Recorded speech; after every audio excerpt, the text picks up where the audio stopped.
parents. All right, 16 Republican attorneys general have sent a warning letter to Maine's governor, AG, and state legislature over a bill on sex change surgeries. They say it would effectively make Maine a sanctuary state for transgender surgeries and abortions. The bill, known as LD 227, would let minors from any state come to Maine for those procedures, and people traveling with minors would not have to be their parent. Those AGs call the bill unprecedented and a, quote, novel effort at state-sanctioned culture war litigation tourism.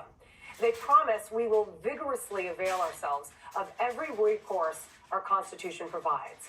Among the bill's supporters, this board member of Maine's chapter of the American Academy of Pediatrics. This proposed legislation protects patients seeking gender-affirming care or reproductive health care services, as well as the physicians and other healthcare providers who provide this medically necessary care.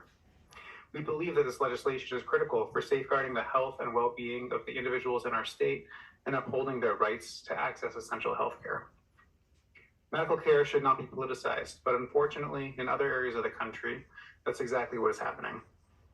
But basically, this is a bill that would essentially make it legal for minors to do what they will with their bodies. And unfortunately, in this country, that's not how it works. You are deemed an adult when you're 18 years old. There's a reason for that. You're not allowed to drive until you're 16 years old. You're not allowed to purchase a gun until you're a certain age. You're not supposed to be able to change your birth-given sex or gender without a parent's consent because you're a minor. And if I must remind the 16 attorneys general on this letter that they are now penning on the Maine sex change bill, that it is the parent's decision. That is why we as parents are raising our children to try to raise them in a world right now where it seems like becoming trans is more of a trend than not. Have you heard of all the stories of transgender minors who went on and had these sex change operations, and young adults who in fact ended up regretting their decision?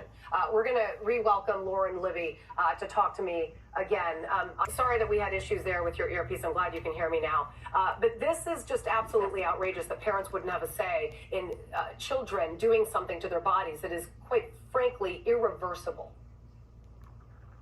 Yeah, the most alarming thing about this is that this is a case of not just Maine legislating for Maine, but Maine legislating for the entire country.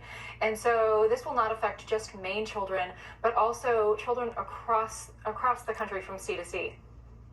Yeah, exactly. I mean, what kind of precedent is this setting? If this were to actually become a law in the state of Maine, what's next?